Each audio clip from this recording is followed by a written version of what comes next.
साला डिजिटल उर्दू पर सभी नाजरीन का खैर मकदम है। मोअज़्ज़ज़ नाजरीन, आज हम एक ऐसे फ़नकार के बारे में बात करने वाले हैं जिन्होंने सिर्फ 13 बरस की उम्र में गाना शुरू कर दिया था। और 13 बरस की उम्र में गाना उस ज़माने में कोई मामूली बात नहीं थी, क्योंकि फ़नकार उन दिनों साल हा साल उस्तादों से मौसीक़ी सीखते थे और तब कहीं जाकर गायकी में तबाह आज़माई करते थे। लेकिन इस फ़नकार ने 13 बरस की उम्र से ही अपने मोहल्ले में एक फ़कीर बाबा के गाने से मुतासर होकर गाना शुरू कर दिया था। मुझे यकीन है अब तक आप समझ ही गए होंगे कि ये कौन है, फिर भी मैं आपकी जानकारी के लिए कुछ और इशारे दे देती हूँ। ये वो फ़नकार हैं जिन्हें 6 सुरों में गाने की महारत हासिल थी, और ऐसा बहुत कम फ़नकारों को नसीब होता है। उर्दू के अलावा 15 ज़ुबानों में इन्होंने गाने गाए हैं। उम्मीद है इन इशारों से भी आप समझ गए होंगे। फिर भी मैं कुछ और अर्ज़ करूँगी कि ये बारिश में भी रियाज़ करते थे ताकि ये देख सकें कि इनकी आवाज़ की पहुँच कैसी है। इसके अलावा गरीबों के मददगार, परहेज़गार और नमाज़ी, यहाँ तक सुना है कि 5 वक्त की नमाज़ भी पढ़ते थे, कभी शराब को हाथ नहीं लगाया और गरीबों के मददगार। और इस सब से बढ़कर इनकी पहचान ये है कि हमेशा एक जादू जगाती मुस्कुराहट इनके चेहरे पर रहती थी। जी हाँ नाज़रीन, ये हैं मोहम्मद रफ़ी, और इन्हीं के बारे में हम बात करेंगे जनाब मुश्ताक अहमद साहब से, जो कि retired first warrant officer Dubai police रह चुके हैं। 41 साल का तजुर्बा रहा है इनका, और इस सब के बावजूद गायकी पे और ख़ुसूसन मोहम्मद रफ़ी से बहुत ज़्यादा बेहद मुतासर हैं। मुश्ताक अहमद साहब का प्रोग्राम में तहे दिल से इस्तक़बाल है। शुक्रिया। अस्सलाम वालेकुम। मुश्ताक अहमद साहब, मैं सबसे पहले तो आपसे ये चूँकि ये स्पेसिफ़िक प्रोग्राम है, मोहम्मद रफ़ी पर स्पेसिफ़िक प्रोग्राम है, तो मैं सबसे पहले आपसे ये पूछना चाहूँगी कि आपके बचपन से और आपकी ऐसी कौन सी यादें हैं जहाँ से आपको लगा कि आप जो है रफ़ी के बहुत बड़े मद्दाह हैं और आप अच्छी तरह से गाना गा सकते हैं?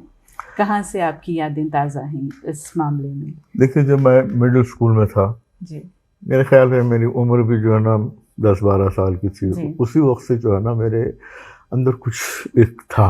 हाँ, बेचैनी। जी हाँ, हाँ, मुझे गाना बहुत पसंद था। पसंद था। सबसे पहले तो खैर रफ़ी साहब, उसके बाद जो एक अलग ये कनेक्शन था वो तलत महमूद साहब के साथ जी, था। जी।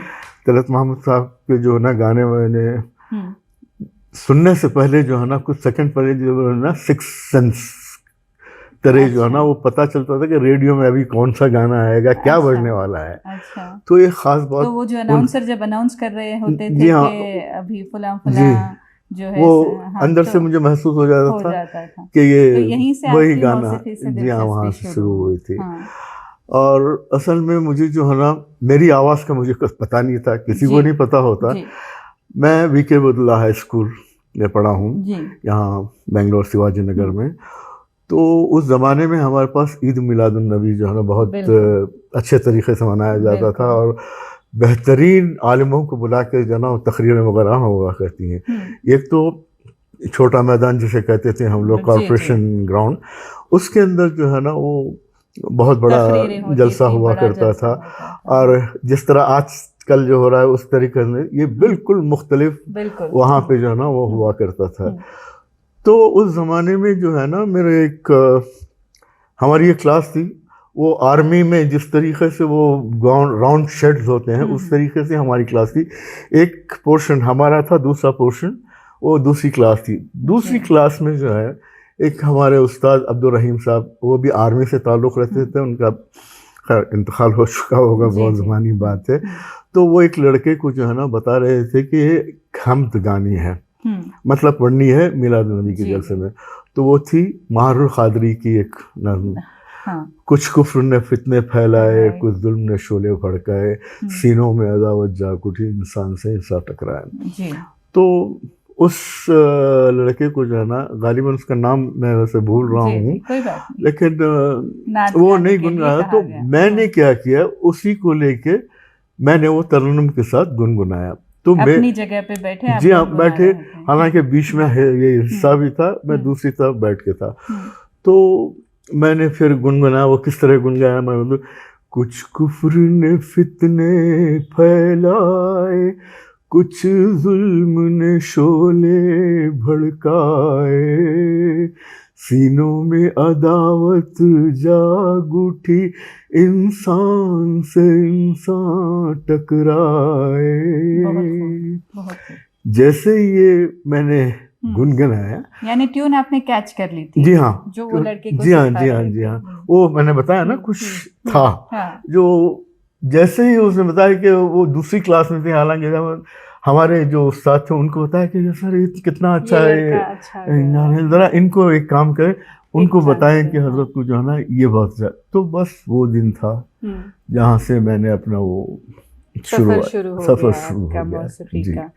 तो गायकी को पेशा क्यों नहीं बनाया आपने? नहीं, गायक का पेशा जो ना, हालांकि मैं जब ऑल इंडिया रेडियो में हमारा एक प्रोग्राम हुआ था, बच्चों का प्रोग्राम हुआ था, जिसे सरोजा देवी एक बड़ी अच्छी औरत, बिल्कुल बिल्कुल, बड़ी उम्र रसीदा थी वो, तो वो जो है ना, वो जो कलाकार हैं वही उन्हीं की नहीं नहीं बात? नहीं, उनकी नहीं मैं बात कर रहा हूँ, शायद आप मुगालता हुआ है। हाँ जी। एक दूसरी थी हमारे ज़माने में, जब मेरे बचपन में जो है ना, मेरे ख्याल से 50-60s की होंगी। अच्छा, पता नहीं आपने देखा है या नहीं है। अच्छा, बात क्लासिकल सिंगर सरोजा नहीं देवी? नहीं, वो सिंगर नहीं थी। हाँ। वो जैसे अब एंकर आप हैं, हाँ, अच्छा, उसी तरह जो ना वो थी, बल्कि उनका ताल्लुक जो है ना वो रेडियो स्टेशन से था। अच्छा अच्छा।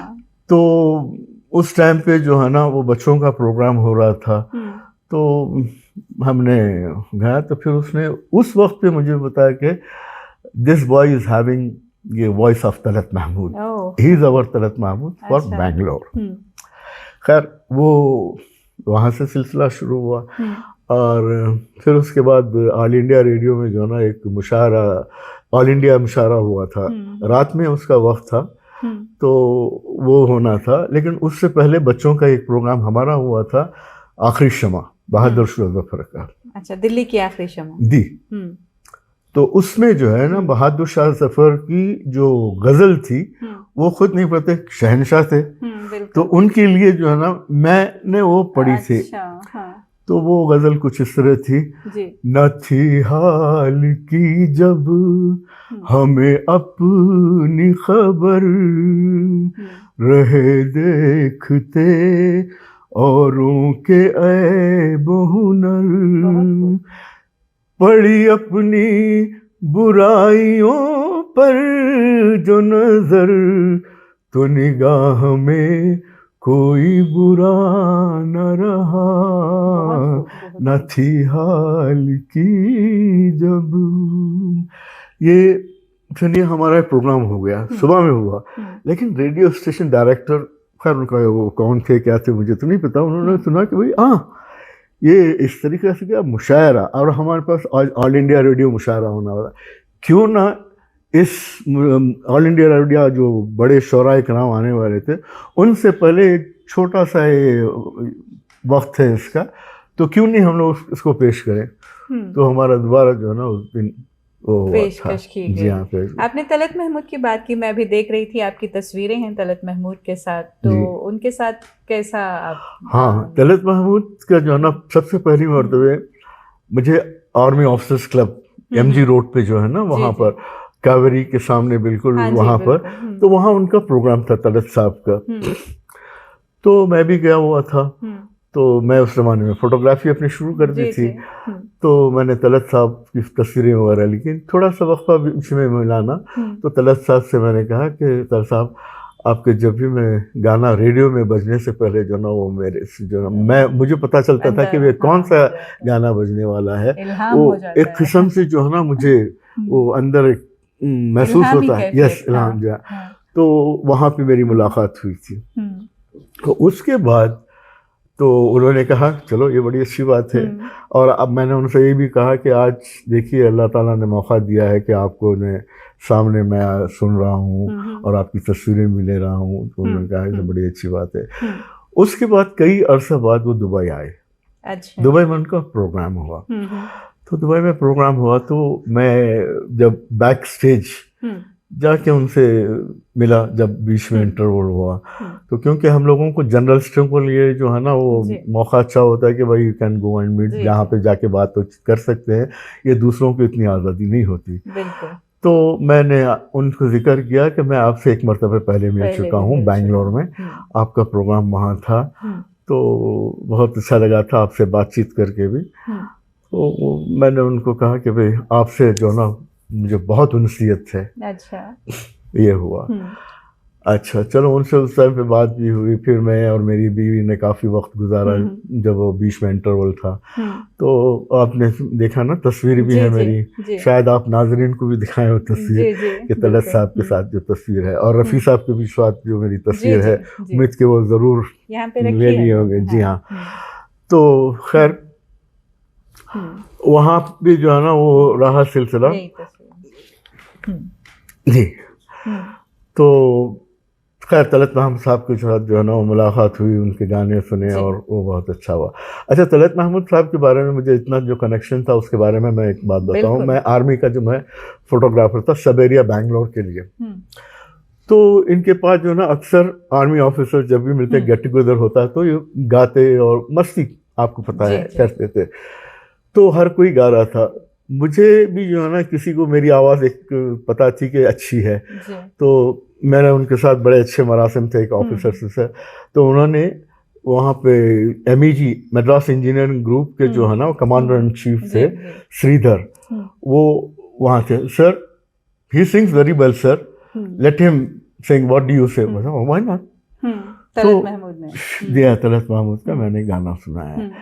तो वो गाना था कुछ इस तरह, शाम गम की कसम आज गमगीन है हम, आभिजा आज मेरे सनम, दिल परेशान है, रात वीरान है, देख जाके सरहाज तन्हा है हम, शाम गम की कसम। बहुत तो आपको एक बात बताऊं, जब मैंने गाना खत्म किया, ये कर्नल श्रीधर की बीवी जो है ना, उन्हें मुझे अपने पास बुलाया, इधर आओ, कम हियर। मैं जब उनके करीब गया तो कहते हैं, you sang very well, you bloody fool, having such a good voice and you have selected this profession as a photographer, no, you have to be a singer. तो फिर जो है ना, आपने पहले भी मुझे एक सवाल किया था कि मैं सिंगर क्यों नहीं बना। ये सरोजा देवी जो जिसका मैंने जिक्र किया, तो उन्होंने बोला कि भाई देखो फिल्मी गाने वाने का जो है ना इतना ये नहीं होता, अगर गाने का शौक है तो तुम्हें वो हम जो है ना वो क्लासिकल सिंगर बनो या कुछ ऐसे बनो, तो उसकी बात अलग होती है फिल्म में। तो उसका उस टाइम पे जो है ना मुझे उतना खैर नहीं रहा। लेकिन उसके बाद एक मुझे और मौका मिला था, तो उस मौके पे जो है ना कलाम शायर ज़बान शायर एक प्रोग्राम हुआ करता था। तो उसमें एक कोई हिंदू लड़की थी बहुत अच्छी, जिसे मतलब अदब का शौक था गाने का, उन्होंने मेरी रिकॉर्डिंग की। तो उस वक्त पे जो है ना, हालांकि मैं तो शायर नहीं था, मुझे किसी और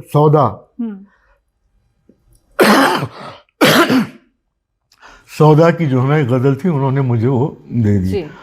तो वो गज़ल कुछ इस तरह थी, गुल फेंके हैं गैरों की तरफ बल्कि समर भी, ए खाना बरंदाज़े चमन कुछ तो इधर भी, गुल फेंके हैं गैरों की तरफ।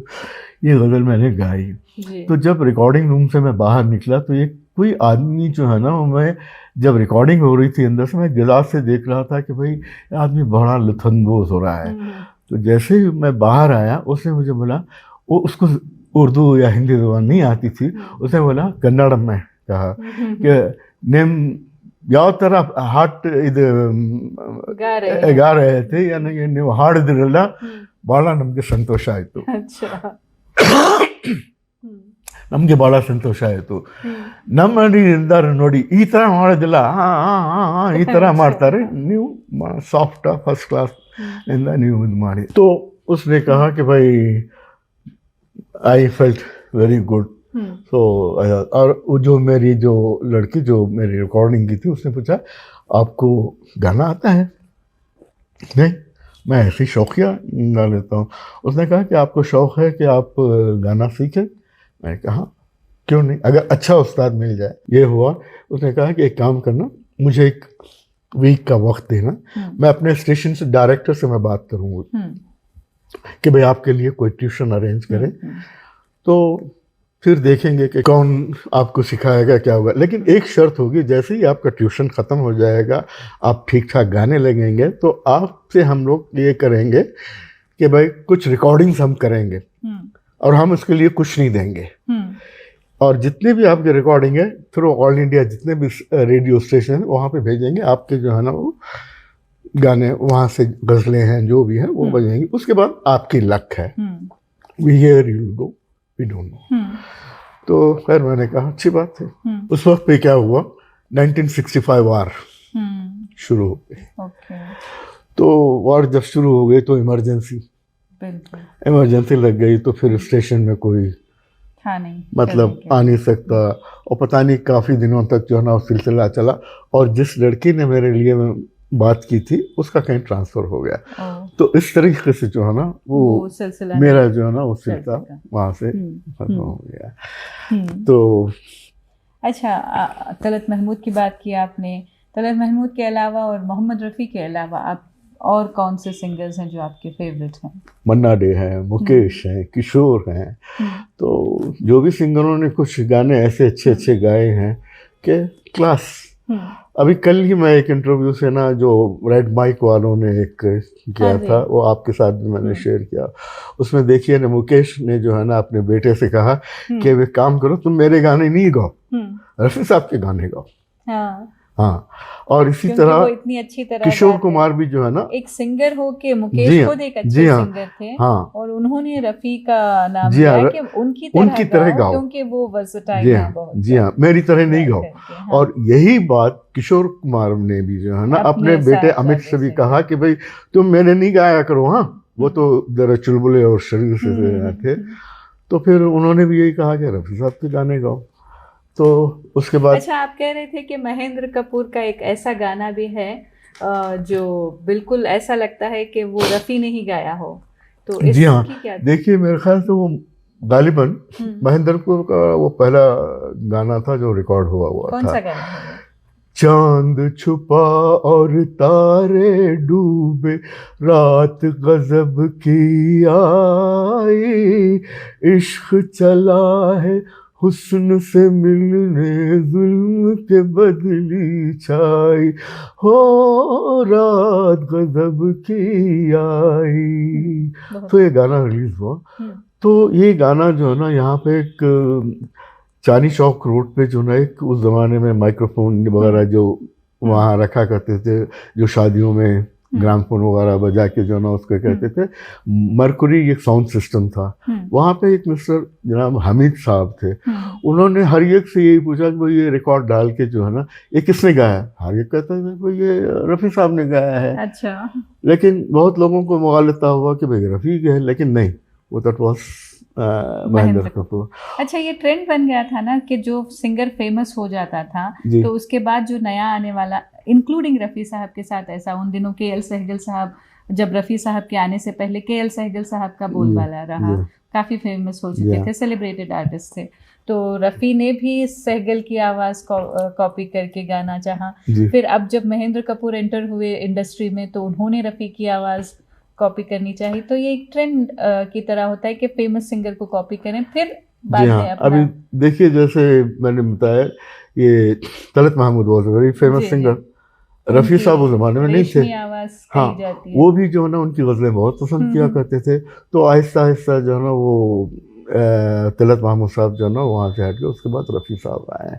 रफ़ी साहब और महेंद्र कपूर का ये मैंने सुना है, खैर उस type I was also too young, तो सुना है कि रफ़ी साहब के साथ जो है ना वो बाहर कहीं प्रोग्राम वगैरह होते थे तो जाके जो है ना उनके साथ हो जाते थे, संगत भी क्या करते थे, तो उन वहाँ से जो है ना उनका वो सिलसिला शुरू हुआ। वो भी जो है ना रफ़ी साहब को, जाहिर है जब आइडियल लोग हैं तो उनको कॉपी करने की कोशिश करते हैं। तो इस तरह से वो सिलसिला शुरू हुआ। और दूसरी बात, मैंने आपको एक बात बताई थी कि रफ़ी साहब को किसी मतलब कॉलेज की लड़कियों ने कहीं प्रोग्राम हुआ था, और ये हुआ था कहीं प्रोग्राम, तो उन्होंने प्रोग्राम के बाद जो है ना पूछा कि प्लीज़ गिव योर ऑटोग्राफ। तो रफ़ी साहब जो है ना इतने मतलब ऐसे आदमी थे कि भाई बहुत सादगी और कुछ नहीं, यार मैं ऑटोग्राफ महेंद्र चल तू ही दे दे अपनी तरफ से। हालांकि उनको ये नहीं पता था कि इनको जो है ना वो करनी चाहिए। सेम मेरे से भी साथ पेश आई जब मैंने अपना विजिटिंग कार्ड दिया रफ़ी साहब से, जब यहाँ कंतुरु स्टेडियम में जो ना प्रोग्राम हुआ था, डेट वॉज इन 70s की मैं बात कर रहा हूँ। अच्छा, हाँ। तो मैंने जब बैक स्टेज में जाके मिला तो मैंने अपना कार्ड दिया। मेरे स्टूडियो का नाम नौरंग था और वो कार्ड बहुत खूबसूरत बना हुआ था, मेरे एक दोस्त मरहूम समीउल्लाह ने बनाया था। That was really good card. तो मैंने ये कार्ड दिया तो फिर रफ़ी साहब ने बड़े गौर से देखा, आपका कार्ड बहुत खूबसूरत है। मैंने कहा जी हाँ, तो क्या करूँ मैंने कहा आप इस पर अपना ऑटोग्राफ साइन कर दें। अच्छा कर दूँ। तो उन्होंने वो करके, लेकिन देखिए मेरी बदकिस्मती, वो पता नहीं मैंने कैसे मिसप्लेस कर दिया, वो क्या हुआ कुछ पता नहीं है। तो रफ़ी साहब से जो ना ये बातचीत हुई और फिर इतनी मतलब सादगी से और आहिस्तगी से बात करते जिसकी कोई क्या बताऊं मैं आपको। जी हाँ। अच्छा, रफ़ी साहब के बारे में एक बात मशहूर है कि दूसरे फनकार गुलकार जो है पूरे पोइट्री को गाते थे, पूरी शायरी, पूरी लाइन वर्सेस को गाते थे, लेकिन रफ़ी साहब जो है अल्फाज को भी गाते थे। ख़ास तौर पे अल्फाज को किस कहाँ पे उसमें जो मॉड्यूलेशंस होती थी वो भी रफ़ी साहब क्रिएट करते थे। जी हाँ जी। उसके बारे में हाँ, क्या कहना चाहिए? वो जो है ना एक गाना है रफ़ी साहब का, उसके अंदर जो है ना बाकायदा ऐसा लगता था कि वो जैसे वो रो रहे हैं गाने में, इस तरीके से वो गाना है। बिल्कुल। तो वो गाना मैं आपके सामने बिल्कुल बिल्कुल। फिर वो भूली सी याद आई है, ऐ गमे दिल तेरी दुहाई है, फिर वो भूली सी याद आई है। अब इसमें देखिए एक शेर ऐसा है, आंख में बूंद भर जो पानी है, आंख में बूंद भर जो पानी है, प्यार की एक यही निशानी है, रोते बीती है जो बिताई है, फिर वो भूली सी याद आई है। बहुत खूब। ऐसा ही उनके नशे को लेके जो गाने गाए हैं उन्होंने, जैसे मैं नशे में हूँ, ऐसे बहुत सारे, मैं पीता नहीं हूँ, पिलाई गई है, ये सब गाने। ऐसा महसूस कभी उन्होंने शराब को हाथ नहीं लगाया, लेकिन जो जब वो लफ्ज नशे का आता है या लड़खड़ाने का कोई लफ्ज आता है तो बिल्कुल ऐसे मालूम होता है कि वो बिल्कुल तो उसी हालत में, और चाहे वो कोई हंसी की भी बात कर रहे हो, जैसे एक और साहब ने कहीं का बयान किया था कि वो कोई कई दिनों से शिकायत नहीं ज़माने से वाला उनका जो गाना है। अच्छा। तो इस तरह से मेरी ज़िंदगी में शामिल है, उसमें बीच में एक लाइन आती है कई दिनों से। तो वहाँ पे वो जो सिंगिंग का स्टाइल है वो इतना कंटेंट नज़र आता है कि वाकई इस बंदे को शिकायत नहीं है बोल के आदमी मानने लग जाता है कि यही बिल्कुल इसका सही तरीका। अभी जैसे आपने कहा कि नशे की बात है, एक मेरा ख्याल है लीडर गालिबन फिल्म हाँ थी। जी। तो उसमें गाने, मुझे दुनिया शराबी न समझो, शराबी न समझो, मैं पीता नहीं हूँ, पिलाई गई है, जहाँ बेखुदी में कदम लड़खड़ाए तो वही राह मुझको दिखाई गई है। अभी देखिए उसके अंदर जो है ना वो ही गिव्स वो जगह, वो मेरे ख्याल है शायद दूसरे सिंगरों और को उस पूरे गाने का मूड ऐसा नहीं है कि पूरे गाने में सिर्फ नशे या लड़खड़ाने की बात की। नहीं। हाँ आइंदा चल के उसमें ऐसी लाइंस भी आती हैं कि ये दुनिया है दुनिया, यहाँ दिलों की खराबी मिलाई, ऐसी कुछ लाइंस भी आती हैं जिसमें फिलोसफी जी है। हाँ, जी हाँ, और उसको भी उन्होंने बाकायदा उसी मोड में गाया है जैसे कोई फिलोसोफर बोल रहा जी हो। हाँ, जी हाँ। तो एक ही गाने में इतनी वर्सटैलिटी, एक मूड से दूसरे मूड शिफ्ट कर लेना, तो देखिए गाने वाले को असल में होता क्या है कि जब तक आप शेर को समझे नहीं आप क्या गा रहे हैं, तो क्या गाना है ये आपको अगर नहीं आता है तो फिर गाना बेकार है। बिल्कुल। तो उसको जो है ना उसके अंदर डीप जाके जो है ना वो गाना जो है ना कुछ और ही बात होती। जैसे मेरे महबूब जब फिल्म रिलीज हुई थी तो जो भी थिएटर से निकल रहे थे उनके जबान पे सिर्फ एक ही गाना था, जो टाइटल सॉन्ग ऑफ मेरे महबूब। अभी हाँ उसके अंदर जो ना, लेकिन ये गाना थोड़ा सा वो तवील हो जाएगा क्योंकि है ही उसके अंदर कुछ अश्यार ऐसे हैं जो आपके सामने मैं पेश कर रहा हूँ। मेरे महबूब तुझे मेरी मोहब्बत की कसम, मेरे महबूब तुझे मेरी मोहब्बत की कसम, फिर मुझे नरगिसी आँखों का सहारा दे दे, मेरा खोया हुआ रंगीन नजारा दे दे, मेरे महबूब। मैंने एक बार तेरी एक झलक देखी है, मेरी हसरत है कि मैं फिर तेरा दीदार करूं, तेरे साए को समझ कर मैं हंसी ताजमहल, चांदनी रात में नजरों से तुझे प्यार करूं, अपनी महकी हुई जुल्फों का सहारा दे दे, मेरा खोया हुआ रंगीन नजारा दे दे, मेरे महबूब। जब आखिरी शेर पे आते हैं तो ये बहुत ही खूबसूरत है। आज का दिन मेरी उम्मीद का है आखिरी दिन, कल न जाने मैं कहाँ और कहाँ तो सनम, दो घड़ी अपनी निगाहों का सहारा दे दे, मेरा खोया हुआ रंगीन नजारा दे दे, मेरे महबूब। बहुत हो। अच्छा, रफ़ी साहब का एक और गाना है जो कि अवार्ड विनिंग गाना रह चुका है, दिल के झरोखे में तुझको बिठाकर।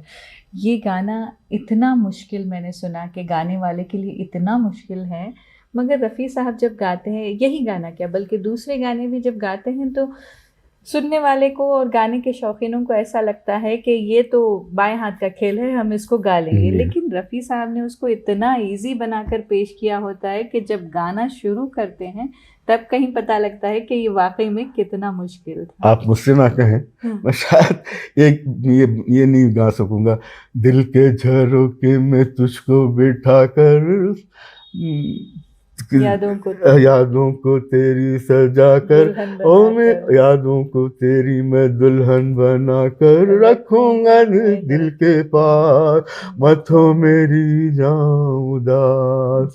मैं इसके आगे नहीं गा नहीं सकते गा हैं। ये है ही रफ़ी साहब का कमाल। तो रफ़ी के गानों में आपके पसंदीदा गाने कौन से हैं? एक कहना तो मुश्किल होगा, आप फिर भी मैं हाँ, आपसे। तो मैं आपको जो ना सबसे हाँ। पहला जो ज्यादा अक्सर मैं जो गुनगुनाया करता हूँ वो गाना है लैला मजनू फिल्म। अच्छा।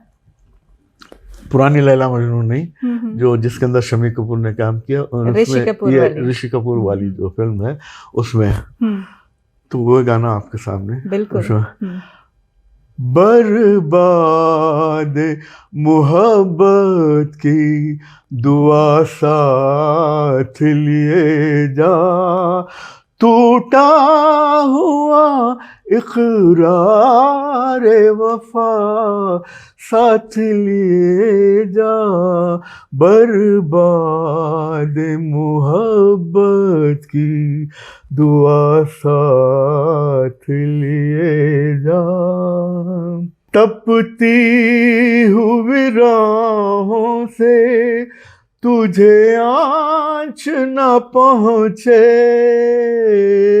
तपती हुई राहों से तुझे आँच न पहुँचे, दीवाने के अश्कों की घटा साथ लिए जा, दीवाने के अश्कों की घटा साथ लिए जा, टूटा हुआ इकरार वफा साथ लिए जा, बर्बाद मोहब्बत की दुआ साथ लिए जा। ये मुझे गाना बहुत पसंद, इसके अश्यार इतने खूबसूरत हैं बहुत खूब। जो काबिल जी मतलब जी तारीफ हैं। जी। उसके बाद मुझे एक और रफ़ी साहब का एक बड़ा सीधी सादी म्यूजिक के अंदर उन्होंने गाया है, मेरी कहानी भूलने वाले, मेरी कहानी भूलने वाले, तेरा जहां बाद रहे, मेरी कहानी मैं अपना फसाना कह न सका, मेरे दिल की तमन्ना दिल में रही,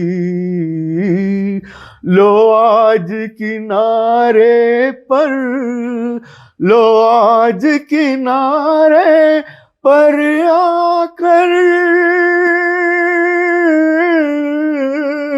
अरमानों की कश्ती डूब गई, अरमानों की कश्ती डूब गई, किस्मत को मंजूर ही था, लब पे मेरे फरियाद रहे, मेरी कहानी।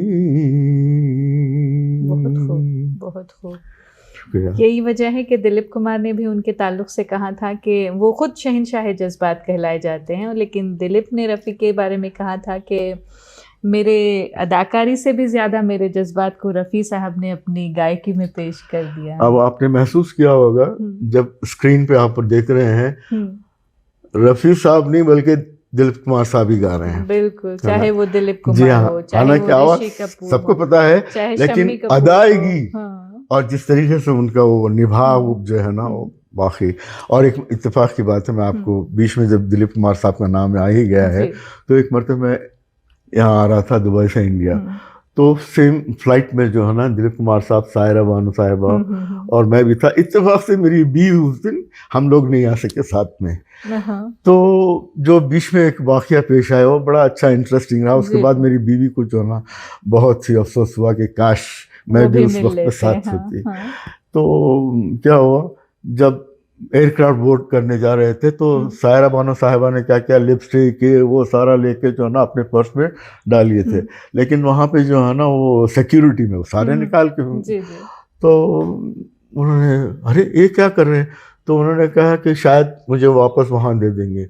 तो वो वहाँ दरवाजे के करीब ही खड़ के कह रही हैं कि अरे वो मेरे वो नहीं लिया है वो क्रीम ये वो सारा। तो मैंने बोला आप इतना ट्रैवल करती हैं, आपको तो पता होना चाहिए कि ये चीज़ें जब वहाँ ले ली हैं तो ये लाके कोई नहीं देगा। तो फिर जो है ना, अरे बड़ी बदतमीजी है, नहीं आपको जो है ना उसमें चेक इन बैगेज में कर लेना चाहिए था। मैंने सारा जी से बात की। अच्छा। जब हम लोग लैंड हुए बॉम्बे में, तो बॉम्बे में बस से जो ना हम स्टेट से उतर के उसमें आ रहे थे।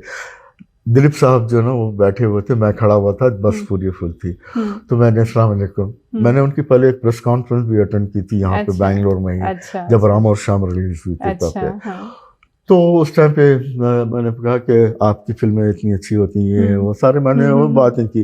उन्होंने कहा कि भाई आप दुबई में हो? जी हाँ मैं दुबई में हूँ। क्या काम करते हो?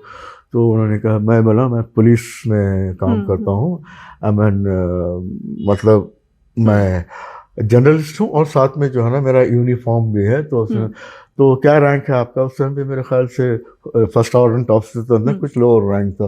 तो दिलीप साहब ने जो है ना मेरे कंधे पे वाह वाह वाह बहुत अच्छा लगे, बड़ी शाबाशी की। हम लोग रास्ते में बातें करते हुए थे। तो जब मैंने आके बोला मेरी बेगम को कि ऐसा ही मेरे साथ हादसा हुआ, तो कहने के काश मैं भी उस सफर में साथ होती। तो दिस और एक बार FM हुसैन साहब जी दिल्ली एयरपोर्ट में हम लोग बैठे हुए थे, मेरी बीवी भी बैठी हुई थी साथ में।